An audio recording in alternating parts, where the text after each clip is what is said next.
Hello दोस्तों, आज मैं सीयूईटी का टेस्ट लेके आया हूँ। सीयूईटी का पेपर जो कि 4 अगस्त वाली शिफ्ट का है।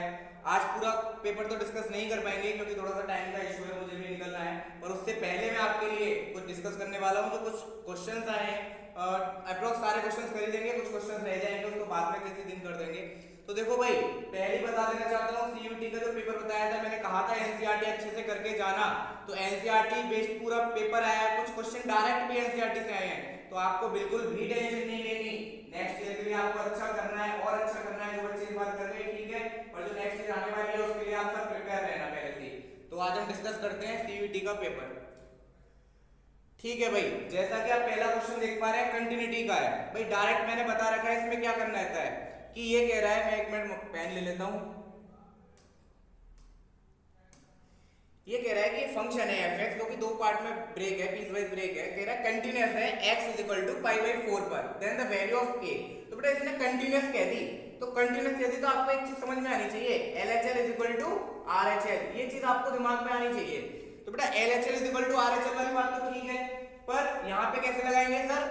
इससे आप एक से ले लीजिए LHL, इससे RHL, और किसके बराबर होगा सर? f ऑफ a के बराबर है सर। f ऑफ a मतलब f ऑफ पाई बाई 4 के इक्वल होगा। f of pi by 4 sir, f of pi by 4 पर वैल्यू क्या दे रखी है सर? वैल्यू दे रखी है आपकी k।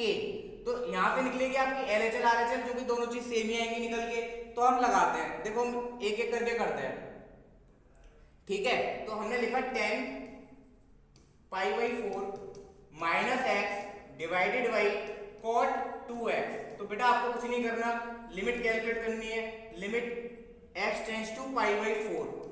तो बेटा जब आप पाई बाई 4 रखोगे इसको, तो पाई बाई 4 पे ऊपर 0 बनेगा, नीचे 0 बनेगा, 0 by 0 form, indeterminate form, 0 by 0 form, indeterminate form बन गई। तो आपको क्या करना है? एल हॉस्पिटल का यूज करना है।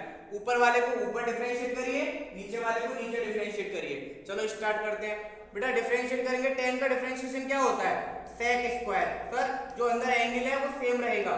और सर देन चेन रूल के अकॉर्डिंग इसका डिफरेंशिएशन करेंगे तो सर पाई बाई 4 का 0 होता है और माइनस एक्स का सर होता है -1। तो मैं माइनस बाहर लगा देता हूं।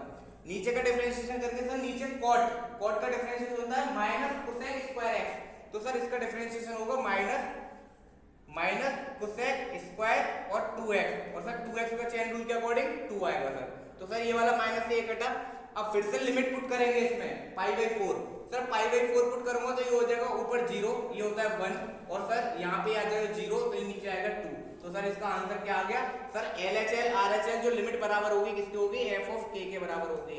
तो f ऑफ पाई बाई 4 के बराबर होगी, और वहां पे फंक्शन की वैल्यू है k। तो सर k की वैल्यू क्या निकल के आ गई? 1/2। तो बेटा ये इसका आंसर होगा। बिल्कुल कोई दिक्कत वाली बात नहीं है, आराम आराम से करते हैं। देखो भाई, अब नेक्स्ट क्वेश्चन की ओर आते हैं। नेक्स्ट क्वेश्चन डेरिवेटिव है भाई, सेम क्लास में क्वेश्चन कराया है, सेम क्लास में क्वेश्चन कराया है, बिल्कुल एज इट इज क्वेश्चन है।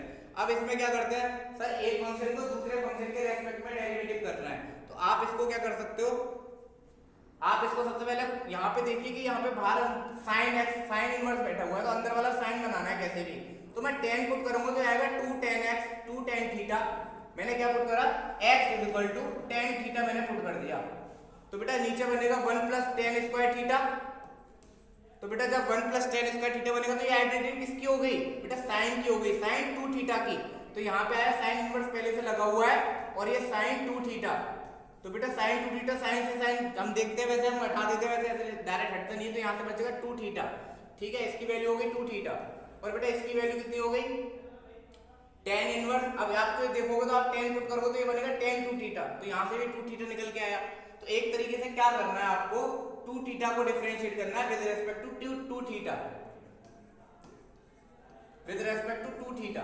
तो बेटा क्या आएगा इसका आंसर? हर किसी को पता है, ठीक है, कर लेना, बिल्कुल बस पुटिंग करना है बस आपको। अब ये डिफरेंशियल इक्वेशन का क्वेश्चन आ रहा है। इस क्वेश्चन में कुछ नहीं है। देखो बेटा सबसे पहले यहाँ से x कॉमन ले सकते हो। जब x कॉमन लोगे तो यहाँ पे बचेगा 1 प्लस वाई। यहाँ पे पहले से ही 1 प्लस वाई का फैक्टर बैठा हुआ है। तो बेटा x, अब यहाँ से 1 प्लस वाई दोनों में से कॉमन ले लेंगे, तो 1 प्लस वाई कॉमन आ गया। तो बेटा बचेगा x माइनस 1। तो हमने थोड़ा सा सिंप्लीफाई कर लिया इसको, dy dx हमारे ये आ गया। अब बेटा इसको सेपरेट कर देंगे, पहली फॉर्म होती है वेरिएबल सेपरेशन, उससे सेपरेट कर दो इसको। तो आएगा 1/1 प्लस वाई dy, और इधर आएगा x माइनस 1 dx, ठीक है बेटा। तो ये आएगा ln mod 1 प्लस वाई, इसका इंटीग्रेशन होता है, इसका होता है x square by 2 minus x. बेटा यहीं से अंदाजा लगा सकते हो, ऐसा तब आना चाहिए जिसमें ये आ रहा हो x square by 2 minus x. Sir पहले ऑप्शन में आ रहा तो यहीं से टिक कर सकते हो सर, यही ऑप्शन आंसर ठीक है। अदरवाइज थोड़ा सा सोल्व करना चाहो तो यहाँ पे कांस्टेंट ऐड करोगे, ठीक है, कांस्टेंट ऐड करना, उसके बाद ln का सर एंटी लॉग लोगे तो आएगा 1 प्लस वाई का मॉड e की power x square by 2 minus x और इनटू e की पावर c मान सकते हैं हम, e की पावर c मान सकते हैं, ठीक है। e की पावर c भी एक कांस्टेंट है, तो कांस्टेंट को ऐड करेंगे तो कांस्टेंट ही आ जाएगा, एक बड़ा कांस्टेंट। बेटा इसका आंसर डायरेक्ट ये होगा आपका, ठीक है, सिंपल ही क्वेश्चन आया, कुछ भी नहीं है। अब देखो बेटा point of intersection line joining, इसमें क्या कह रहा है, ट्राइसेक्शन कह रहा है। बेटा ट्राइसेक्शन का मतलब समझो, ट्राइसेक्शन मतलब 3 इक्वल पार्ट में डिवाइड करे किसी भी लाइन को। तो बेटा एक लाइन सेगमेंट है जो कि 1, 0, 2 और 1, 3, 2 सेटिस्फाई कर रहा है, ठीक है। अब यहाँ पे ट्राइसेक्शन मतलब 3 पार्ट में डिवाइड कर दे तो रेशियो 1 रेशियो 1 रेशियो 1, ट्राइसेक्शन मतलब रेशियो 1 1 कर देना हर पार्ट का। तो बेटा आपको कुछ भी नहीं करना, आपको इसके कोऑर्डिनेट निकालने हैं और आपको इसको कोऑर्डिनेट निकालने हैं। तो आप कैसे निकालोगे, जब आप इसको कोऑर्डिनेट निकाल रहे हो इस पूरे रेशियो को 1 मान लेंगे जो कि 2 मान लेंगे। तो बेटा कोऑर्डिनेट कैसे निकलते हैं, सेक्शन फॉर्मूला अप्लाई करना है। सेक्शन फॉर्मूला क्या कहता है, बेटा क्रॉस मल्टीप्लाई करते हैं, इसका 2 1 जा 2 प्लस 1 का इस वाले एक्स में 1 डिवाइडेड बाई दोनों का रेशियो का सम 3। तो बेटा x का कोऑर्डिनेट आ गया इसका। ऐसे ही y का कोऑर्डिनेट निकाल लेंगे, y का कोऑर्डिनेट फिर से 1 क्रॉस मल्टीप्लाई विद 3 1 3 1 प्लस 2 0 0 होगा डिवाइडेड बाई 3। तो बेटा ये दिख रहा है 3/3 1 आ रहा है और दूसरा भी 1 आ रहा है। तो हम ऑप्शन देखते हैं कौन सा हो सकता है। बेटा ऑप्शन बी में दो ऑप्शन 1 1 आ रहे हैं स्टार्टिंग के, तो बी वाले ऑप्शन हो सकते हैं और सर डी वाला सर ये ऑप्शन बिल्कुल कट चुका है। अब तीनों में से कोई भी ऑप्शन हो सकता है, तो इसको हम इतना छोड़ देंगे। अब ये वाला, इसका तीसरा पॉइंट निकालने की जरूरत नहीं है क्योंकि पता है वो 2 आने वाला है, आप अदरवाइज निकाल के देख सकते हो। फिर हमको क्या करना है, इस वाले पॉइंट को जब निकालोगे तो आप क्या करना, इसका रेशियो 1 और इस वाले का 2 मान लेना। अब इसके निकालोगे कोऑर्डिनेट तो कैसे निकालोगे बेटा, देखो घर में कर देता हूं solve. 2 times of 1 2 plus 1 times of 1 1 divided by 3। तो बेटा ये भी 3/3 1 आ गया। तो बेटा 1 तीनों में 1 1 1 है, तो बेटा अभी एक और निकालना पड़ेगा आपको। फिर क्या करना है, 2 टाइम्स ऑफ 3 तो 6 हो गया, प्लस 1 टाइम्स ऑफ 0, बेटा कुछ करने की जरूरत नहीं, 0 ही आएगा डिवाइड बाई 3। तो बेटा ये 2 आ गया सेकंड ऑप्शन। तो बेटा सेकंड ऑप्शन 2 इस वाले में आ रहा है, तो बी और सी इसका आंसर हो गया, C option is the correct option, ठीक है। इसके बाद नेक्स्ट क्वेश्चन की तरफ मूव करते हैं। अब देखो बेटा, अब ये क्वेश्चन आ गया ऑप्शंस वाले, इनमें कुछ करना ही नहीं है, आपको इतना ध्यान रखना है इन क्वेश्चन में कुछ करना ही नहीं है, सिर्फ ऑप्शन के अकॉर्डिंग चेक करने हैं, जरूरी नहीं है सारे ऑप्शन चेक कर रहे हो। तो बेटा देखते हैं कौन सा क्वेश्चन करते हैं। अब जैसे ये कह रहा है कि an even function, for an even function. अब आपको ये पता है बेटा, एक आइडेंटिटी आपको पता है कि फॉर अ इवन फंक्शन, ये वाला जो होता है इसमें दो होते हैं, ऑड फंक्शन सिमेट्रिकल लिमिट है, दो फंक्शन होते हैं ऑड इवन, ऑड का तो आंसर 0 होता है। और इसका क्या होता है बेटा, इसका होता है ये 2 times of 0 to a f of x dx। तो बेटा b का आंसर आ रहा है थर्ड, तो b का थर्ड कहां आ रहा है बेटा, b का थर्ड a की ऑप्शन में आ रहा है। तो बस पूरा सॉल्व नहीं करना, आंसर डी हो गया इसका बिल्कुल करेक्ट आंसर। अदरवाइज आपको और चेक करना है तो सर इवन फंक्शन देख लो, even function sir X square even है, cos x भी सर इवन है, इवन से इवन होगा तो इवन ही आएगा सर, पहले का 1 आना चाहिए सर, बिल्कुल ठीक है, दो ऑप्शन करेक्ट होगा और ज्यादा चेक करने की जरूरत नहीं है। अब बेटा इसको देखते हैं, सिंपल सारे क्वेश्चन है, जितने भी क्वेश्चन कराए थे उसमें से मैक्सिमम हो सकता है 2 से 3 क्वेश्चन ऐसे हो डिफिकल्ट हो और इसमें कुछ नहीं है क्वेश्चंस में।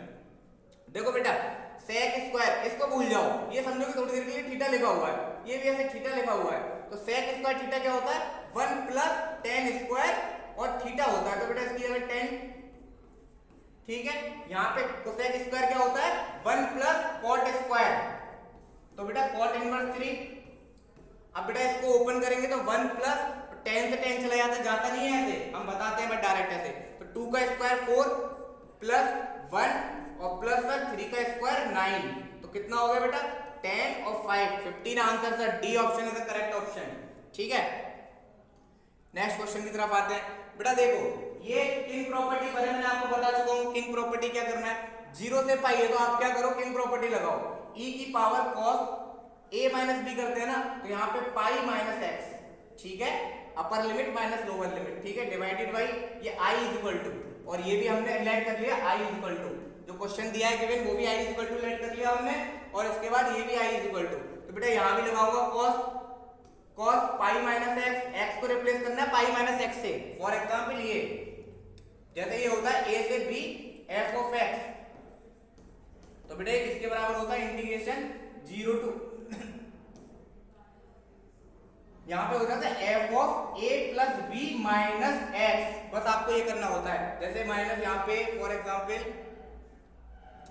0 दे रखा है, यहाँ पे मान लो यहाँ पे a दे रखा है, तो क्या हो जाएगा a प्लस 0, a ही होता है, तो पाई माइनस एक्स, उसके बेस पे हमने ये करा है, ठीक है। उधर इस पे यहाँ पर यही आएगा बेटा e की power minus cos of pi minus x.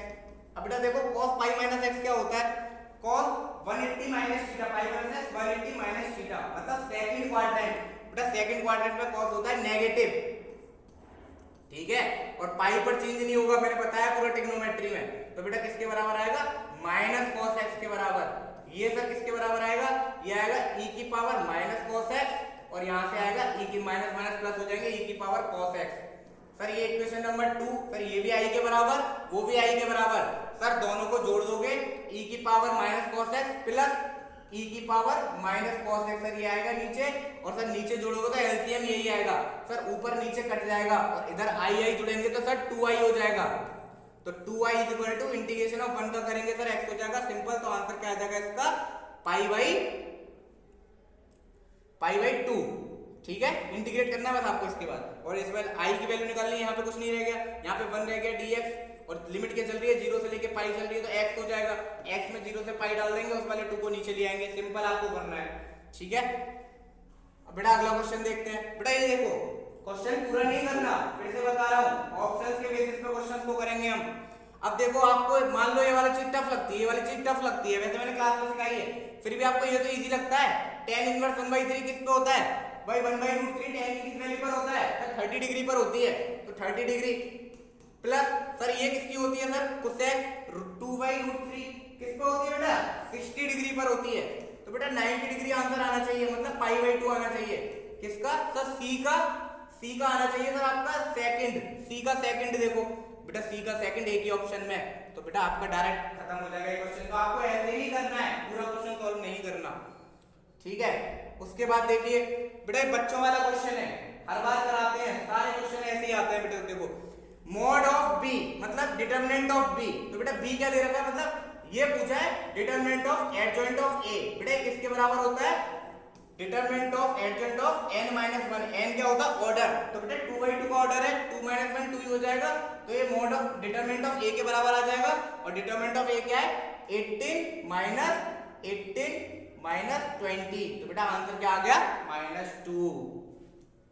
अब देखो बेटा ये भी क्वेश्चन आपको पूरा नहीं करना, फिर से बता रहा हूं क्वेश्चन आपको पूरा नहीं करना है, आपको ऑप्शन से देखना है।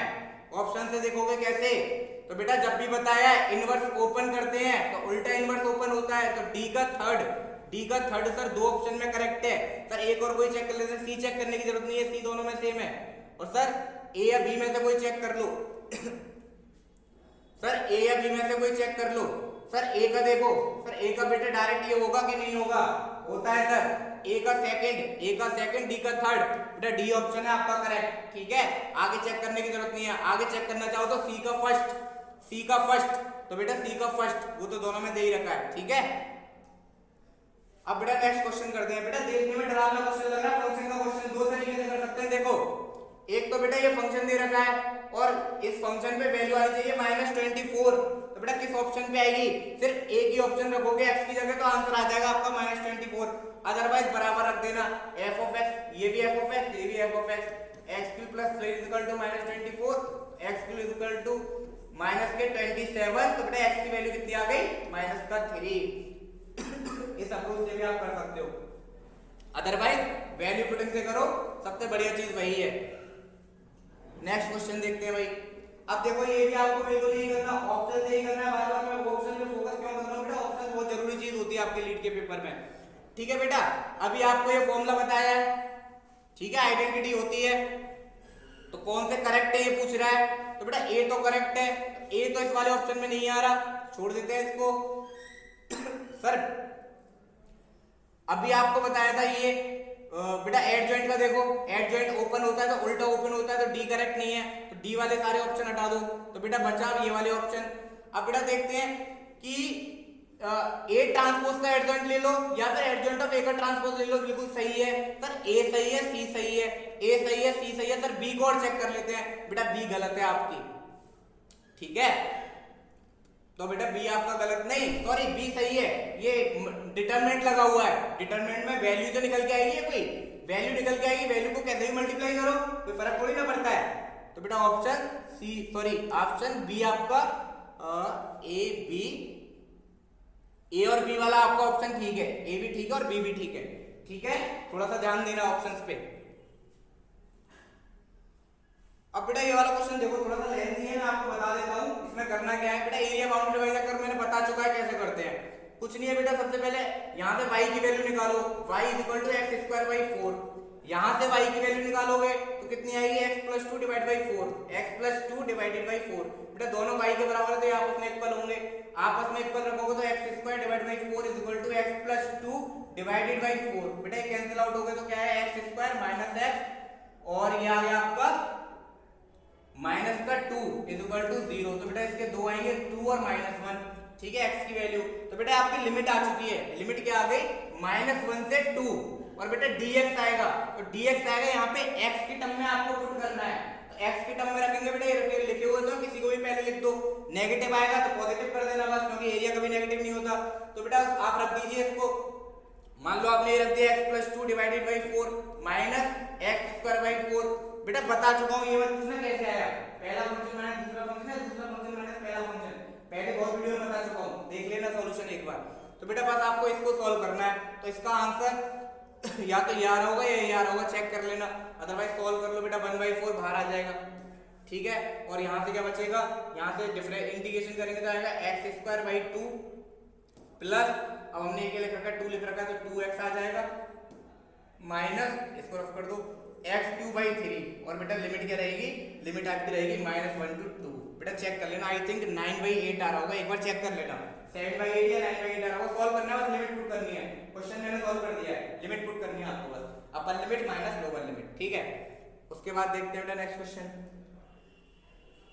अब देखो बेटा एरिया ऑफ ट्राइंगल, अब ये बेटा एनसीईआरटी का क्वेश्चन है, हो सकता है वैल्यू चेंज हो, एनसीईआरटी का क्वेश्चन है अदरवाइज ये, तो बेटा मैंने डिटरमिनेंट मेथड से बताया एरिया क्या होता है ट्राइंगल का, हाफ ऑफ ये बताया फिर, ठीक है, कुछ नहीं है, लाइन से सबका एक्स कोऑर्डिनेट रख दो पहले 1 0 k, सर सबका वाई कोऑर्डिनेट रख दो 3 0 0, और सर यहाँ पर 1 1 1 लिख दो, ये बराबर एरिया क्या होता है, सर एरिया कितना दे रखा है 3, तो मतलब ±3 लिखेंगे हमें ना, ठीक है, एरिया ऊपर भी हो सकता है नीचे साइड भी हो सकता है, हमें नहीं पता किस साइड है, तो बेटा कैलकुलेट कर लो इसको, किसी के भी अराउंड कैलकुलेट कर लो, जहां पर मैक्सिमम 0 दिख रहा है, सर मैक्सिमम 0 यहां दिख रहा है, सर ये माइनस का, तो ये सर आएगा -3, सर ये घटा कितना आया 0, और ये आया k माइनस का k इक्वल टू, और सर 1/2 यहां पर चल रहा है, इधर जाएगा तो ±6 हो जाएगा ये, तो सर और ये कितना हो गया 3k इक्वल टू +−6, तो k इक्वल टू +−2, बेटा बी ऑप्शन बिल्कुल ठीक है आपका, ठीक है, एनसीईआरटी का क्वेश्चन है इसलिए कह रहा हूं, एनसीईआरटी अच्छे से पढ़ के जाना सभी बच्चे, ठीक है बेटा। उसके बाद देखो ये बेटा वही प्रॉपर्टी आ गई, फिर से डिटरमिनेंट ऑफ a की पावर n-1 कितनी बार यूज कराएगा इसको, तो n ऑर्डर n होता है बेटा ऑर्डर 2 - 1, तो डिटरमिनेंट ऑफ a के बराबर आ गया सिंपल, तो बेटा a ऑप्शन हो जाएगा इसका। आगे बढ़ते हैं, तो बेटा आप ये देखो ये दो डिटरमिनेंट आपस में इक्वल दे रखे हैं, तो बेटा 2/2 का डिटरमिनेंट ये क्रॉस मल्टीप्लाई माइनस ये cross multiply is equal to ये क्रॉस मल्टीप्लाई माइनस ये क्रॉस मल्टीप्लाई, ठीक है बेटा। तो x² - 5 इज इक्वल टू 4, तो x² इज इक्वल टू 9, तो बेटा x की वैल्यू आप सबको पता है क्या आ गई +-3। बेटा देखो बहुत सिंपल सवाल आया, बिल्कुल एनसीईआरटी बेस्ड, फिर से मैं बोल रहा हूं, ये जब मैंने लास्ट टाइम पेपर डिस्कस करा था कहा था इस वाले क्वेश्चन में टाइप करके जाना, और ये क्वेश्चन देखो वही फिर से आ गया। बेटा प्रोबेबिलिटी का सम कर दो 1 होता है, तो बेटा k + 2k + 2k + k, तो 6k हो गया, I think 6k + 0.1 is equal to 1, sir 6k is equal to 0.9, तो k is equal to sir 0.9/6, तो सर इसको सॉल्व करेंगे 0, तो ये आ गया 3 × 20, k की वैल्यू आ गई 3/20, तो बेटा ऑप्शन कौन सा हो गया, सी ऑप्शन आपका बिल्कुल सही हो गया, कैलकुलेट कर लेना। ठीक है बेटा, आगे मूव ऑन करते हैं। देखो बेटा, ये वाला क्वेश्चन है ना, मैंने बताया था प्रोबेबिलिटी डिस्ट्रीब्यूशन, एक दो क्वेश्चन मैंने वीडियो में भी डिस्कस कर रखे हैं और आपको पहले ही बताया था। तो बेटा कुछ नहीं है, दो कार्ड को सक्सेसफुली ड्रॉन कर रहा है, रिप्लेसमेंट अलाउड है, और बेटा किंग का पूछा है, ठीक है, नंबर ऑफ किंग। तो बेटा प्रोबेबिलिटी क्या होगी किंग आने की 4/52, जो कि होता है हमारा 1/13। और बेटा किंग आने की ना, क्योंकि किंग नहीं आए उसकी प्रोबेबिलिटी क्या होगी, तो बेटा 1 में से माइनस कर देते हैं, उसको क्यू मान लेते हैं इसमें। तो बेटा 1 माइनस 1/13 तो कितना हो गया 12/13। सर फॉर्मूला क्या होता है, P of xi is equal to x, किस वैल्यू पर ले रहे हैं n x c p की पावर x q की power n minus x। Probability distribution में समझाया था ये वाली चीज, फिर से आ गई। अब बेटा कह रहा है probability distribution of the number of king, तो बेटा किंग हो सकता है 0 आए, हो सकता है 1 आए, या हो सकता है 2 आए, क्योंकि 2 ही कार्ड ड्रॉ कर रहे हैं ज्यादा से ज्यादा, तो ज्यादा से ज्यादा 2 किंग आ सकते हैं। तो बेटा ये सबके केस दे रखे हैं, जब 0 किंग आ रहे होंगे, 1 आ रहे होंगे और 2 आ रहे होंगे। तो सबसे पहले n की वैल्यू 0 पुट करके देख लेते हैं क्या आ रहा है। n की वैल्यू 0 करा, 0 c सॉरी n की वैल्यू 2 है, x की वैल्यू है, ये किसकी वैल्यू है, x की वैल्यू है, देखो x की वैल्यू लिख रही है वहां पर, तो ये 1 हो गया, सॉरी 0 हो गया। p क्या है 1/13, और सर इसकी पावर कितनी x की वैल्यू सर 0, और sir q n minus x, तो बेटा q की पावर कितनी आ जाएगी 2 आ जाएगी। तो बेटा देखो मेरे हिसाब से 12 का स्क्वायर और 13 का स्क्वायर, ये वाला ऑप्शन बिल्कुल करेक्ट आ रहा है, तो आगे चेक करने की जरूरत नहीं थी। x 1 और x 2 पर चेक करने की कोई नीड नहीं है, यहीं से क्वेश्चन खत्म हो गया। उसके बाद बेटा देखो सम ऑफ द ऑर्डर अंडर, सम पूछ रहा है बेटा, सम किसका, ऑर्डर का और डिग्री का। मैंने बताया था इसका तरीका कैसे करना है, डायरेक्ट ट्रिक कैसे याद रखनी है। तो बेटा देखो कितनी कौन सा वेरिएबल ज्यादा टाइम डिफरेंशिएबल हुआ है, सर ये 2 टाइम डिफरेंशिएट हुआ है, तो सर इसका डिग्री की ऑर्डर कितना हो गया, सर ऑर्डर हो गया 2, और सर इसकी पावर डिग्री होती है 1, तो सर इनका सम कितना हो गया, इनका सम हो गया 3। बहुत बढ़िया। इसके बाद स्टार्ट करते हैं बेटा अगला क्वेश्चन। बेटा ये देखो फिर से ऑप्शन से ही करना है, ऐसे ये सारे पार्ट सॉल्व कर रहे हो, फिर से ऑप्शन से करो, जो ऑप्शन आपको इजीली आता है उसको करो। जैसे ये वाला ऑप्शन है, ये सबसे ज्यादा टाइम डिफरेंशिएट हुआ है, एक टाइम डिफरेंशिएट है, 2 बार डिफरेंशिएट हुआ है, तो सर ऑर्डर इसका 2 हो गया और इसकी डिग्री कितनी हो गई 3। बेटा फोर्थ का देखो, ऑर्डर 2 डिग्री 3, मतलब फोर्थ का सेकंड, डी का सेकंड, तो डी का सेकंड, बेटा डी का सेकंड 2 ऑप्शन में, सी चेक करने की जरूरत नहीं है, ए और बी में से कोई भी चेक कर लो, जो भी आपका मन करे। तो बेटा ये देखो 2 बार डिफरेंशिएशन हुआ है इसका, तो बेटा इसका ऑर्डर कितना होगा 2, तो ऑर्डर 2 और डिग्री 1, ऑर्डर 2 डिग्री 1, तो बी का फर्स्ट, तो बी का फर्स्ट, ये दोनों, हाँ बी का फर्स्ट, बेटा सी ऑप्शन हो गया। 2 ही ऑप्शन में खत्म हो गया, कोई क्वेश्चन एक क्वेश्चन में और एक ऑप्शन में हो जाएगा खत्म।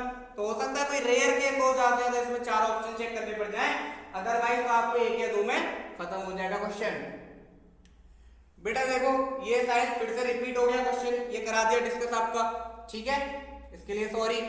उसके बाद बेटा देखो ये मैंने अपनी बुकलेट में करा रखा है, मतलब सॉरी अपने नोट्स में भी बता रखा है, बस चेंज क्या था वहां पर मैंने कर रखा है x divided by x square plus 1 और यहाँ पे कर रखा है x स्क्वायर प्लस 2 dx।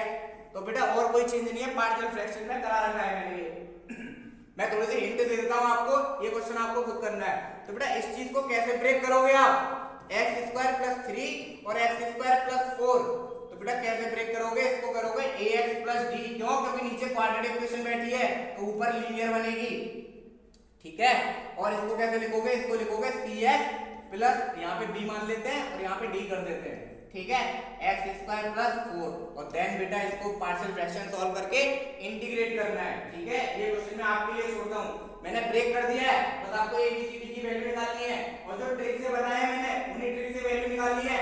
ऐसा नहीं है किसी भी तरीके से लॉन्ग प्रोसीजर फॉलो करके आप वैल्यू निकाल रहे हो, मैंने बता रखा है ऑलरेडी, और वीडियो भी देख लेना, पुराना एनालिसिस कर रखा है उसमें भी बता रखा है, और अपने जो बच्चों को पढ़ाते हैं उनमें तो आपको बता ही रखा है, आपको पता है, जो GCC के बच्चे हैं उनको पता है अच्छी तरह से। बेटा डिफरेंशिएशन, इसका डिफरेंशिएशन में क्या ही करूं, डबल डिफरेंशिएट करना है। देखो बेटा dy dx एक बार डिफरेंशिएशन, अब दिक्कत है आपको, कोई बात नहीं है, क्वेश्चन रूल लगा दो, जो पहले है उसका पहले डिफरेंशिएट कर दो, log x का 1/x, नीचे वाले फंक्शन को सेम रख दो, फिर माइनस सर नीचे वाले का डिफरेंशिएट कर दो, x का 1 होगा तो सिंपल log ही x आ जाएगा, और नीचे वाले का होल स्क्वायर, तो बेटा कितना आ गया 1 minus log he x divided by x square. ये बेटा एक बार डिफरेंशिएशन आ गया। अब दूसरी बार डिफरेंशिएशन क्या होगा सर, इसका कर लेते हैं बेटा, d square y by dy dx square कितना होगा, तो बेटा जो पहले आया उसका पहले डिफरेंशिएशन, तो ऊपर आएगा -1 बाई x स्क्वायर ये आ जाएगा, फिर माइनस टाइम्स ऑफ बेटा नीचे वाले का डिफरेंशिएशन, ऊपर वाला सेम रहेगा एज इट इज, और नीचे वाले का होल स्क्वायर, तो पावर हो जाएगी 4। बेटा ये वाला x ये कटा और इस वाले x को कॉमन लेके यहां पे काट देंगे, नीचे आएगी पावर 3, ऊपर क्या बचा, ऊपर बचा -1, और ये जब मैं ओपन करूंगा तो आएगा -2, और ये मैं ओपन करूंगा प्लस का log e x, और नीचे x क्यों चल रहा है, तो बेटा ऑप्शन देख लो, ऑप्शन देख लो आपका कौन सा ऑप्शन आ रहा है, जो भी ऑप्शन आ बेटा 2 टाइम्स हो जाएगा ये, तो I think 2 log x -3 divide by x cube, A option आ रहा है आपका करेक्ट। ठीक है बेटा, इससे ज्यादा इसको सॉल्व करने की जरूरत नहीं है, पूरा सॉल्व कर दिया मैंने इसके लिए आपके लिए। इसके बाद देखते हैं बेटा, आई थिंक क्वेश्चन इतने ही, हाँ बेटा इतने ही कर रखे हैं, तो बेटा आपको ध्यान रखना है, बस मैं आपको जो चीज बताना चाह रहा हूं उस चीज का थोड़ा सा ध्यान रखना।